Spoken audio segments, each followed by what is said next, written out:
Welcome back to Candlepin for Kids. I'm Dan Gothier. I am here with Brandon Allen and Dave Godwin. Dave, you're going to get 3 balls against Brandon this time. Do you think you'll need them? I think I might need like 5 because I've seen him bowl before. Now, you know Brandon. You're familiar with him. Yes, I have. I used to bowl against him. I think I bowled with him maybe once or twice, but I don't remember. Got any Bill Belichick tapes of him in practice so you know what you're up against? No. You have to do it blind. All right. And Brandon, you have actually been on Candlepin for Kids before, but not in the traditional way. Is that correct? Yeah. You were, just for people who don't know, we filmed a commercial, Robbie, 4 or 5 years ago.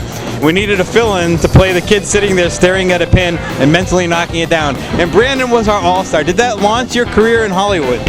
I guess. Have you starred in many films since then? No. All right, well, today you were a contestant that tried out for our show today. Didn't quite make it, but you won the lottery for this chance. You're looking forward to your chance to beat Dave. Yes. And you know you can win 20 for a strike or 10 just for beating him. Do you think you got a shot? Yeah. And if you're going to win, you should beat the best, right? World champion Dave Godwin, and you'd rather bowl him than me, right? Yeah. All right, without further ado, I'm going to have you take a seat. Dave's going to bowl first of 3 balls. We'll see how it goes. Dave Godwin, ladies and gentlemen. World champion Dave Godwin. He of the 6 last time he bowled. That's true. Pumps off the crowd. He's got some other pro bowlers have magically appeared in the crowd. They're taunting him a little bit here. Oh, that was a good-looking ball, but tough split. And Brandon's smiling a little bit because that could have been a strike. That could have been a strike. Dave's going to be grateful to have all 3 balls for him here. Could be a pretty spare, though. Ooh. Oh, nice shot. 1 more ball. You can try to get a 10. Then he'd have to get a 10 to beat you because the tie does go to our youth. Brandon flinched when that ball hit the pins there. All right, all right. Going to make Brandon work. We wouldn't want it any other way. Ladies and gentlemen, Brandon Allen, 15-year-old out of Pilgrim Lanes, I believe. Yep, bowls here. Well, I don't know why he's lying. Just gave you an extra ball. That's good. I'm glad he gave me an extra ball. I needed it. You know, I'm sure he just missed the headpin. I'm sure Brandon wanted the 7 to go. You can't say they're all in a bunch anymore. But as Dave Godwin once told me, anytime you leave the headpin, you have a spare leave. That is correct, always. And look at this. Oh! He almost makes it. And here, it comes down to this. It comes down to this. He's got 5 already for participating. He's got crappy wood in front of the 7. For it to roll out. And if he makes it, it's an extra $5. He's going to keep rolling for him. I don't know. I still don't like the way that wood looks. Going right at the pin. It. Hey! Brandon Allen notches the tie. What pressure! We're going to pay him off, and we'll be back with the second half of our match in a moment.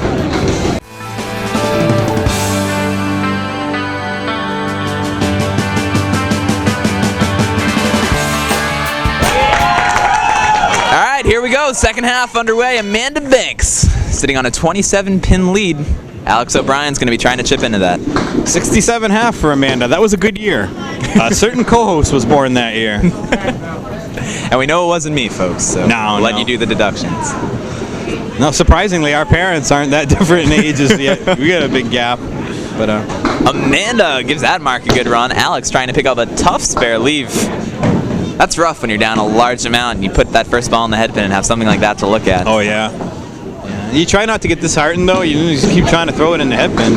That is the key. Take it 1 box at a time, but it's tough to do when you're staring at 3 or 4 mark differences. You really want to try to get them all in a bunch. And, you know, it's her first time on the show. I know she wants to show the crowd, you know, some of the same magic that got her here when she bowled awesome. I like the way she throws the ball for Pilgrim. Sometimes that works good. She's a righty, and she has a little bit of left to right, sort of a slice, but she's on the headpin.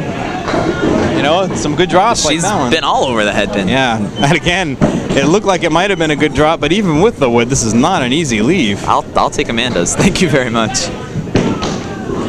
Amanda gives it a shot. She'll take it. Clutch mark from Amanda Banks. And you know what? That was a perfect shot right there by Alex, and it just didn't go. I mean, she wanted to catch the corner of the cap on the wood. She did, and it still didn't go. Sometimes you just got to be happy knowing you're hitting them. And she'll go back and she'll watch this on tape, and she'll see she was throwing a good ball. It just didn't get the breaks. Lane 2 has been doing that to people today. It's been, yeah, it really has. We've seen it really stifling comebacks when Teams are putting in these good balls and not getting much to show for it. And a just right of the headpin. Alex, 3 boxes, 3 headpins, and 3 very difficult spare leaves. Amanda's got that nice smooth ball. Smooth, that is. Good follow through. Alex, of course, we mentioned, has a very short approach. And as you said, Rob, there's less to go wrong. It's definitely something for somebody starting off their bowling career to consider.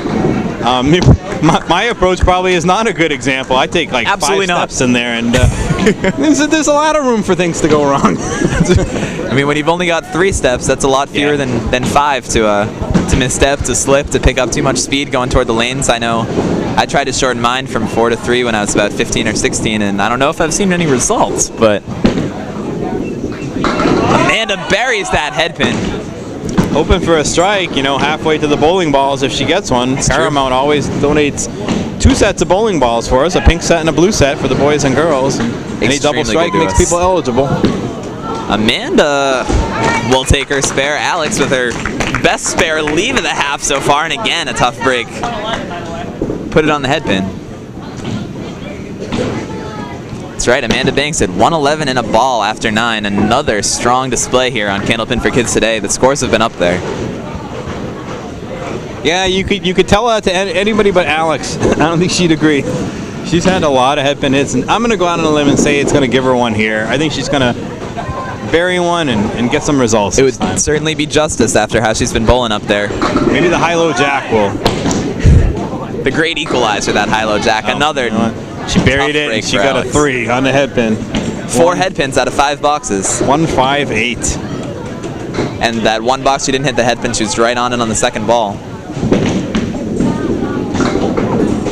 Alex O'Brien has Mass State Bowling Champion 3-time winner listed on here. You know what? I can believe it. I mean, she's shown us she has a good ball. This is just one of those days where it didn't get results. It's not her fault. And it's tough on this show. We only give them 1 string, and as any bowler knows, 1 string, anything can happen, for better or for worse. Tough finish for our 2 ladies. Alex O'Brien, a tough 85 game, but it really could have been a lot higher. Amanda Banks settles in with a 122. So it'll be a 42-pin difference for Josh Yaratz to try to pull off a miracle. That's about what it would be too, Rob. We've seen about a 39 or 40 pin lead go away once, but this would be a miracle.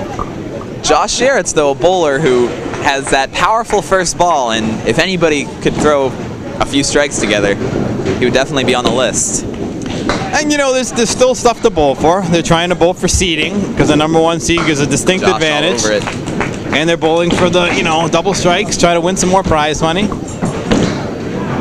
It's the way you want to start out if you're Josh. It all has to begin with that 1 mark, put a little pressure on your opponent. He was on a spare there. And Aaron held on a little long to a 6, so chipping away. Trying to get things going a little bit. Josh Yaratz is a proud member of the 400 Club with a high triple of 403.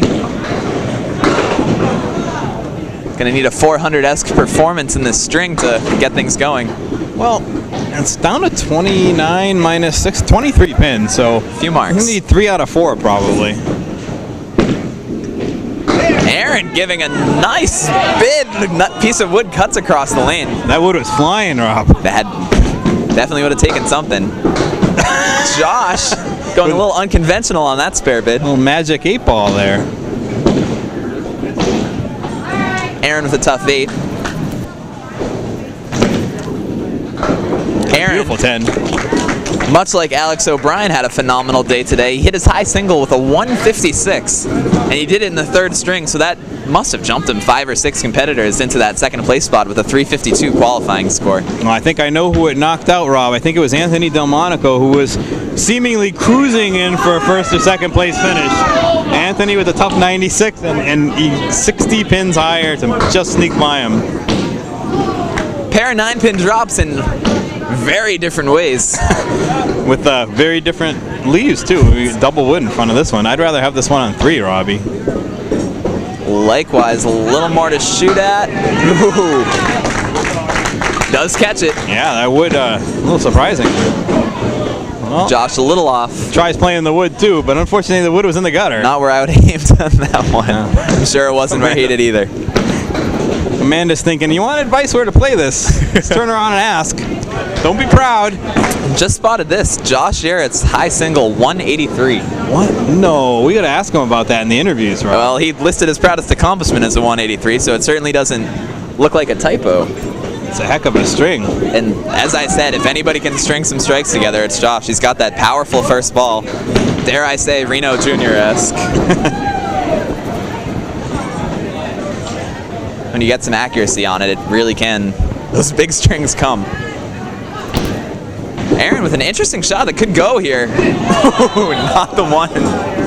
And somehow, the second piece of wood, which was inches behind the first piece, Untouched. sits there untouched. Pretty shot by Josh Yaratz. Still giving it his all at the end of this string. Very pretty spare. You know, sometimes you don't know if this is going to be your last chance on the show this year. You don't know if you're going to get on again. You want to make a good showing, throw a bunch of marks. It's tough when you have 71 kids come across 6 different age groups. It's 10, 11, or 12 in an age group. It's tough to make the show, so you got to make the most of it when you come on here. You don't know who's going to see it. You know, we want to thank Cox Cable last year for putting our show on their sports channel. Been great to us. 2 states. That's right, and the friends at Cox, Ray Lepre, was great at putting the show on for us. Love it if they did it again for us this summer. All over it. Aaron Belanger getting comfortable under the TV lights at the end of this string. Josh Yaratz gives it a great run. It was a good run. He's going to finish with nothing to be ashamed of. A 116-17 if he picks this up. And Aaron Belanger, the newcomer, is going to earn himself a berth in the Tournament of Champions. This was his first Candlepin for Kids ever today, despite me badgering him for years about it. And paid off. He's going to have to thank you later. He should give you a commission. Sounds good to me. You're his agent. Agents get what? 5-6%? At least. Aaron finishes with a bang, a big 9-pin drop. So a great performance by Aaron Belanger. A 110 for him. His team finishes with a 232. So another strong performance from our winning team. Josh Yaratz, nothing to be ashamed of with a 116. And Alex O'Brien, the newcomer, the strong 85 performance. A great match. We'll want to catch up with these guys in our closing interviews and our high-low jack. Let's see if they can win some more money after this.